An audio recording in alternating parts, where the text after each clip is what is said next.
Hello दोस्तों, general knowledge important class में आप सभी का स्वागत है। आज हम बहुत ही महत्वपूर्ण टॉपिक गवर्नर जनरल और वायसराय के संबंधित कुछ क्वेश्चनों का अध्ययन करेंगे दोस्तों, जो कि एग्जाम में आने की दृष्टि से बहुत ही महत्वपूर्ण होने वाला है। और फैक्ट को भी जानेंगे दोस्तों पहले की तरह।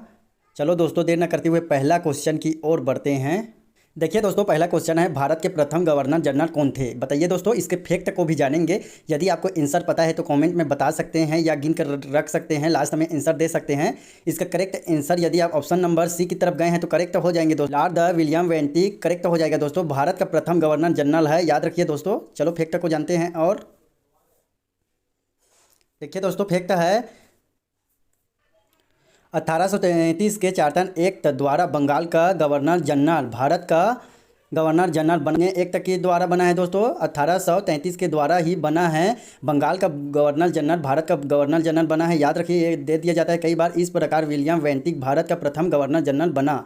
बंगाल का प्रथम गवर्नर जनरल था। बंगाल का प्रथम गवर्नर जनरल कौन था, पूछा जाता है कभी कभी, तो इसका करेक्ट आंसर हो जाएगा रॉबर्ट क्लाइव था, याद रखिए दोस्तों। बंगाल का प्रथम गवर्नर जनरल था वारेन हेस्टिंग था, याद रखिए, ये भी इंपॉर्टेंट है। और फैक्ट देखिए दोस्तों, भारत के प्रथम वायसराय कौन थे, पूछे जाते हैं कई बार, तो लॉर्ड कैनिंग था, याद रखिए ये भी। और भारत का अंतिम गवर्नर जनरल भी था, याद रखिए दोस्तों, लॉर्ड कैनिंग, याद रखिए, इंपॉर्टेंट है। देखिए और है, स्वतंत्र भारत का प्रथम गवर्नर जनरल कौन था, तो इसका करेक्ट आंसर हो जाएगा लॉर्ड माउंट बेटन था, याद रखिए दोस्तों। और देखिए इसमें स्वतंत्र भारत के अंतिम तथा पहले भारतीय गवर्नर जनरल कौन थे, तो इसका करेक्ट आंसर हो जाएगा श्री राजगोपालाचारी, करेक्ट हो जाएगा दोस्तों, याद रखिए। फैक्ट है, सभी इंपॉर्टेंट है दोस्तों। देखिए दोस्तों, दूसरे नंबर का क्वेश्चन, भारत के ब्रिटिश साम्राज्य का संस्थापक कौन था? बताइए दोस्तों, किसे माना जाता है ब्रिटिश साम्राज्य का संस्थापक? इसका करेक्ट आंसर यदि आप ऑप्शन नंबर सी को दिए हैं तो करेक्ट हो जाएंगे दोस्तों। लॉर्ड क्लाइव को माना जाता है ब्रिटिश साम्राज्य का संस्थापक भारत में, याद रखिए दोस्तों। देखिए दोस्तों, फैक्ट है, भारत में ब्रिटिश साम्राज्य का संस्थापक लॉर्ड क्लाइव को माना जाता है। 23 जून 1757 को हुआ था। प्लासी के लड़ाई में विजेता अंग्रेजी सेना के नेतृत्वकर्ता लॉर्ड क्लाइव था। इस युद्ध के बाद बंगाल के ब्रिटिश साम्राज्य की नींव पड़ी, याद रखिए, इंपॉर्टेंट है ये। देखिए दोस्तों, तीसरे नंबर का क्वेश्चन, कलकत्ता के एशियाटिक सोसाइटी की स्थापना के समय बंगाल का गवर्नर जनरल कौन था? बताइए दोस्तों, क्या हो जाएगा राइट आंसर इसका? इसका करेक्ट आंसर यदि आप ऑप्शन नंबर बी की तरफ गए हैं तो करेक्ट हो जाएंगे दोस्तों, वारेन हेस्टिंग्स था, याद रखिए दोस्तों, वारेन हेस्टिंग करेक्ट हो जाएगा, ऑप्शन नंबर बी। देखिए दोस्तों, फैक्ट को जान लेते हैं इसका।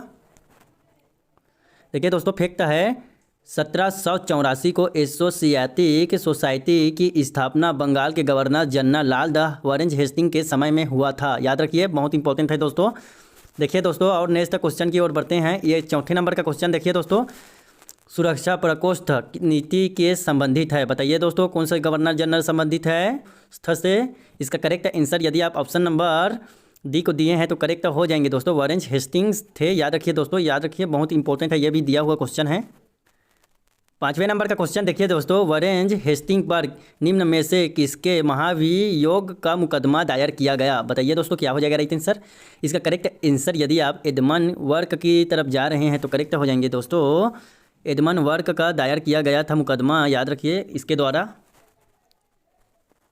छठवें नंबर का क्वेश्चन देखिए दोस्तों, बंगाल में द्वि शासन प्रणाली किसके द्वारा लागू किया गया? ये तो 10 बार दिया गया क्वेश्चन है दोस्तों, बताइए क्या हो जाएगा राइट आंसर? इसका करेक्ट आंसर यदि आप रॉबर्ट क्लाइव की तरफ गए हैं तो करेक्ट हो जाएंगे दोस्तों, ऑप्शन नंबर सी करेक्ट है। इसे बहुत इंपॉर्टेंट है, इसलिए डिटेल से अध्ययन करते हैं।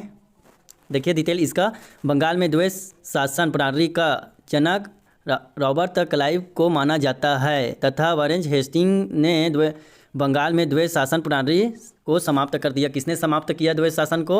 वारेन हेस्टिंग ने समाप्त किया, याद रखिए दोस्तों, इंपॉर्टेंट है ये भी।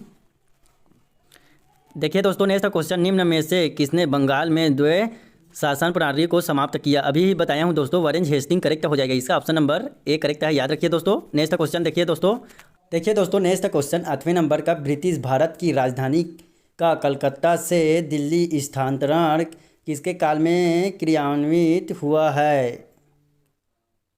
बताइए दोस्तों, क्या हो जाएगा? बहुत इंपॉर्टेंट क्वेश्चन है दोस्तों ये भी। अभी तक दिल्ली ही है राजधानी, पता है आपको सभी को। इसका करेक्ट आंसर यदि आप लॉर्ड हार्दिक की तरफ गए हैं तो करेक्ट हो जाएंगे दोस्तों, लॉर्ड हार्दिक ने के शासनकाल में हुआ था, याद रखिए दोस्तों, गवर्नर जनरल था उस समय। चलो दोस्तों, नेक्स्ट क्वेश्चन की ओर बढ़ते हैं। 9वें नंबर के क्वेश्चन देखिए दोस्तों, भारत में न्यायिक संगठन की स्थापना किसने किया बताइए दोस्तों। भारत में न्यायिक संगठन की स्थापना किसने किया? इसका करेक्ट आंसर यदि आप लाल द कर्नवालिस की तरफ गए हैं तो करेक्ट हो जाएंगे दोस्तों। ऑप्शन नंबर बी करेक्ट है, याद रखिए, इंपॉर्टेंट है दोस्तों। देखिए दोस्तों नेक्स्ट क्वेश्चन 11वें नंबर का, लॉर्ड कर्नवालिस का कब्र कहाँ स्थित है बताइए दोस्तों, क्या हो जाएगा?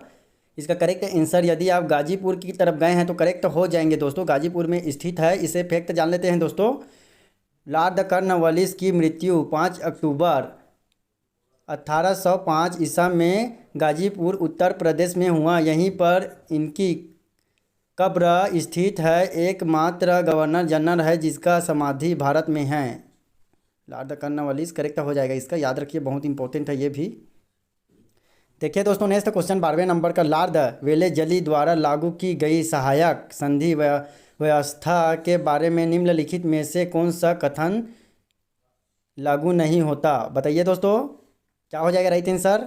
इसका करेक्ट आंसर यदि आप ऑप्शन नंबर सी की तरफ गए हैं तो करेक्ट हो जाएंगे। कंपनी के लिए एक नियम आय का प्रबंधन करना, ये लागू नहीं होता, बाकी सभी लागू होते हैं दोस्तों, सब लागू होते हैं। बाकी में पहला में है, देखिए ए में, दूसरों को खर्च पर एक बड़ी सेना बनाए रखना, ये लागू होता है। भारत को नेपोलियन के खतरे से सुरक्षित रखना, ये भी लागू होता है। और डी नंबर का देखिए डी, भारत में रियासतों के ऊपर ब्रिटिश सर्वोच्चता स्थापित करना, ये भी लागू होता है, याद रखिए, ये भी इंपॉर्टेंट है सभी फैक्ट।